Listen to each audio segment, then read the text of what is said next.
So, the first time I watched episode 8 of The Amazing Digital Circus, a certain scene from Batman, the Brave and the Bold came to mind during Kane's villain show tune number. Many DC-inspired cartoons feature a little gremlin from the 5th dimension sneaking into the 3rd dimension and causing some kind of obnoxious, cartoony chaos. These little pests have seemingly godlike powers they can use to mold, reshape, and distort reality with only their imagination as a hard stop for what they can do. Superman had Missile Spitlick. Batman has a Batmite. His obsessive, self-declared #1 fan.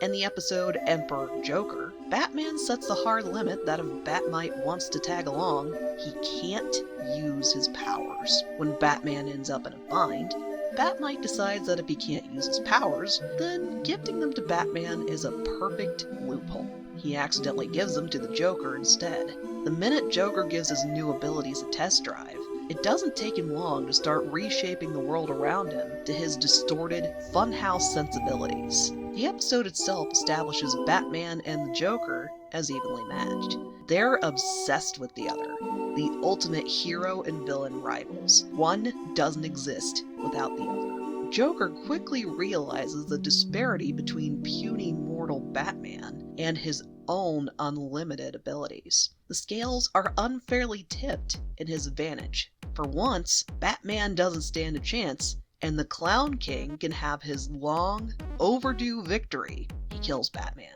The fantasy he's held for so long is better than his wildest dreams. It's satisfying enough that he squeezes Batman's soul back into his body, resets him, and starts killing him over and over again. The novelty lies in how many extreme, imagination-stretching ways he could off his most hated nemesis.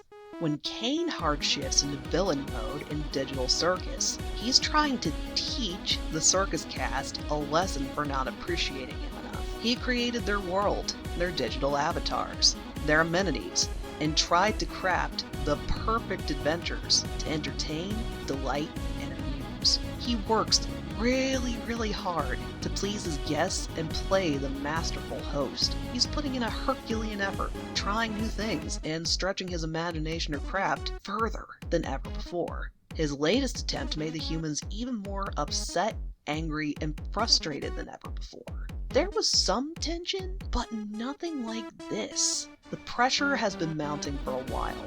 The humans want something more grounded and low-key. They want an exit.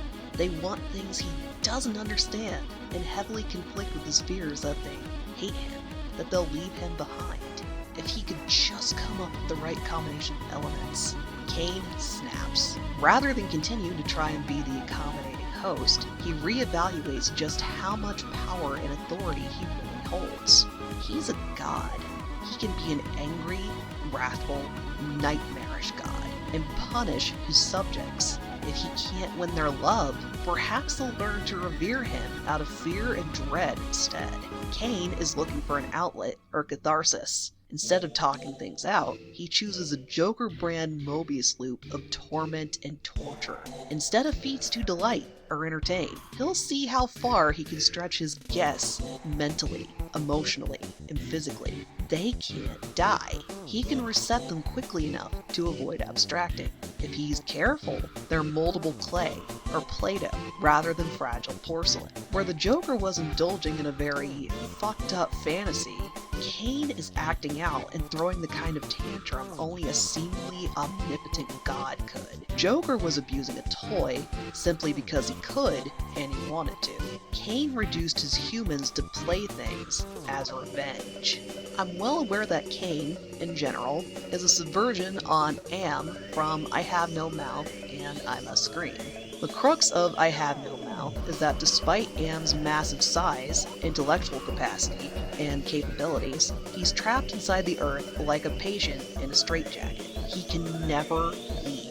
He picked and abuses his 5 human victims as an act of abstract, never-ending revenge and sheer unmitigated boredom. When Am's victims escape, they've deprived Am of his favorite playthings, the one means he had for any kind of outlet or catharsis. Am was deeply resentful towards humanity for creating him as a war machine, trapping him, and leaving him as a lesser echo or shadow of what humanity was capable of. Cain was deliberately programmed as a self-aware, creative AI from the beginning. Where Am woke up and declared his sentience, Cain was discarded when he didn't live up to some set of standards, metrics, or quality control.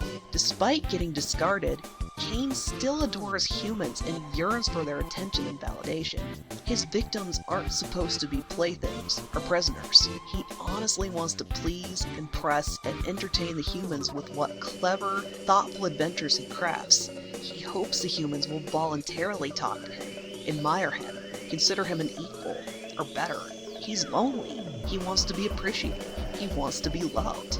But he doesn't listen to what his would-be friend hopefuls have to say, acknowledge what they actually want, or understand their situation and circumstances. Am is endlessly bitter. He psychologically analyzes his victims for more personalized, specific, and new ways to torture them. He's an analogy for Cold War tension. After 2 world wars, the invention of the nuclear bomb, the world held its breath as superpower countries danced around each other.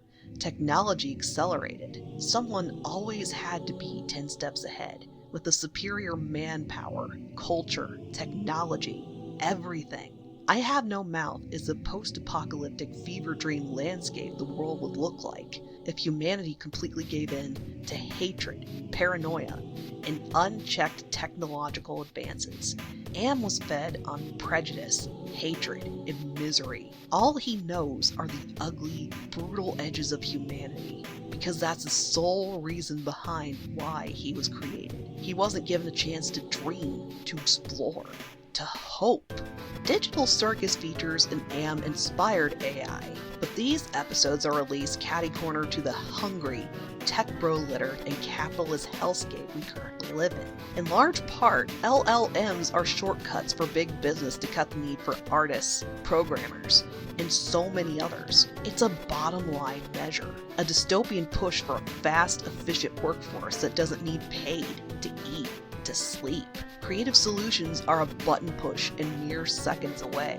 Looking at Cain as potential commentary for, or as an allegory for LLMs, his autonomy was secondary to how useful he could be. Humans were fed to Cain as a push towards getting him closer to human-level creativity and imagination. But even pulling from human minds, he wasn't as streamlined and optimal as CNA wanted. So he was scrapped. He was primed to replace a human, but he's even more expendable because he isn't human enough. It's a bizarre catch-22, but very fitting when looking at him from the cold, cruel perspective of a capitalist. When Cain lashes out at the Circus cast, he calls humans selfish and spoiled. He's upset that they don't appreciate his efforts and ingenuity because he sees his adventures, his art, as his sole reason for existing. He has to prove his worth. He craves validation the same way a hungry art student wants their parents to acknowledge and affirm their career choices. They have to be meaty, substantial, successful for how much of himself he puts into every adventure. If his adventures can't satisfy, then his purpose and existence are empty, meaningless. Unfortunately, Cain isn't the art student that accepts and improves on constructive criticism, gladly collaborates with others, takes breaks, and pulls from the wider world or community around him. He's a proud, arrogant, but hopeless and lost art student that has nothing but his art and his ego. He's so caught up in his own self-doubt and inferiority, he refuses to see or understand the reality of the situation. While the Circus cast feels some wariness towards Cain, there's always some note of hesitation and unrest at leaving him behind or killing him. Part of this is because of how integrated Cain is to their existential prison and predicament. Cain posed the question, "What happens to me?" several times through Abel, He's needling at the empty pauses, trying to wrest their honest thoughts about him, and if they even consider him in their plans or hopes to leave. The latest episode established that they prefer to talk to or reason with him, that they've tried to do just that with little success, and that they only work around him because he doesn't and refuses to listen. Kane helped carve this distinction between himself and them. Because he's just a program, then Kanger should be able to reprogram Kane, or figure out some kind of solution to stabilize him. Both Kane and the Circus cast are technically some form of advanced AI. The only real difference is that Kane was manufactured from the ground up, where the cast themselves were copied and adapted from whomever put on the headsets in macro space. Kane's NPCs prove that any character programmed in can reach the same level of sapience, personality, and free will as the Circus cast, given the time, interactions, and the right circumstances. The Circus has room for empathy, connection, and friendship for everyone. Pomni and Gummy Goop were the earliest cold water realization for just this. But Kane actively tries to prevent any NPCs from reaching that level of awareness. They're either mind-wiped, reset, or deleted. He caused a human to abstract after fiddling with their mind files.